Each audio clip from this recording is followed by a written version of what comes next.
BNP chairperson Begum Khaleda জিয়াকে দিনাজপুর ৩ আসন থেকে মনোনয়ন দেয় উচ্ছ্বসিত স্থানীয় নেতাকর্মীরা। সকাল থেকে বিভিন্ন স্থানে জমায়েত ও আনন্দ মিছিল করেছেন তারা।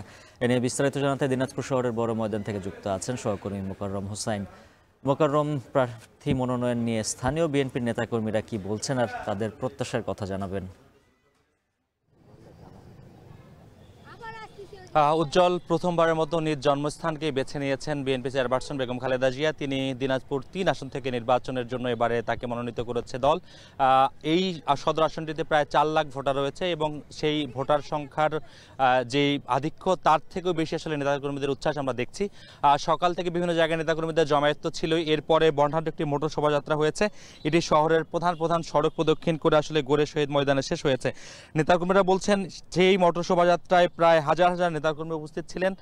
ছাত্রদল, যুবদল, স্বেচ্ছাসেবক দল থেকে শুরু করে বিভিন্ন ইউনিট থেকে নেতাকর্মীরা এসেছেন এবং তারা প্রায় ৩,০০০-এরও বেশি মোটর বাইকে করে শহরের বিভিন্ন স্থান প্রদক্ষিণ করেছেন এবং তারা স্লোগানে মুখর করে রেখেছেন। নেতাকর্মীরা বলছেন যদিও দলের হাইকমান্ড থেকে এই ধরনের শোভাযাত্রা অনুৎসাহিত করা হয়েছিল, এরপরে নেতাকর্মীদের বাদ ভাঙা যে উচ্ছ্বাস, তাদের যে আবেগ, দলের চেয়ারপারসনকে তাদের প্রার্থী হিসেবে পেয়ে তারা সেই আবেগকে ধরে রাখতে পারেনি, যার ফলে নেতাকর্মীদের ঢল নেমেছিল দিনাজপুরে এবং সেই ঢল থেকে তারা আসলে প্রত্যাশা ব্যক্ত করেছেন যে আগামী নির্বাচনে বেগম জিয়া যেহেতু তার জীবনের ইতিহাসে কখনোই কোনো সংসদ নির্বাচনে হারেননি এবং এখান থেকে তিনি যেহেতু প্রথমবার সংসদ সদস্য নির্বাচিত হবার জন্য প্রার্থী হয়েছেন, তারা বলছেন যে কোনো কিছুর বিনিময়ে তাদের দলের চেয়ারপারসনকে তারা বিজয়ী করে আসলে এই আসনটি উপহার দেবেন। এবং একই সঙ্গে দিনাজপুরের উন্নয়নে তাদের যে বিভিন্ন ধরনের প্রত্যাশার কথা রয়েছে, যেমন দিনাজপুরে সড়ক উন্নয়নের ব্যাপার রয়েছে, বৈদেশিক কর্মসংস্থানে পিছিয়ে থাকে এই দিনাজপুরকে কিভাবে এগিয়ে নেওয়া যায়, একই সঙ্গে দিনাজপুরের কৃষি ভিত্তিক যে শিল্প বাণিজ্য প্রতিষ্ঠানগুলো আছে সেগুলো কিভাবে স্থাপন করা যায় সেই ব্যাপারগুলো তারা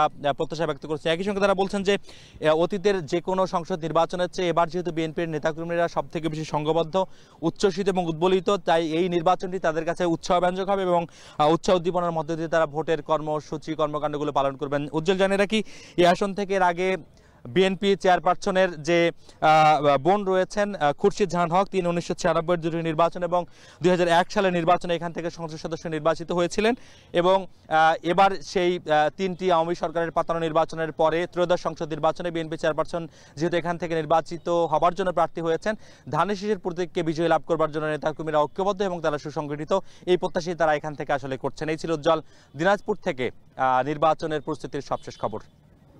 দিনাজপুর থেকে যুক্ত ছিলেন মোকাররম হোসাইন। এদিকে তফসিলের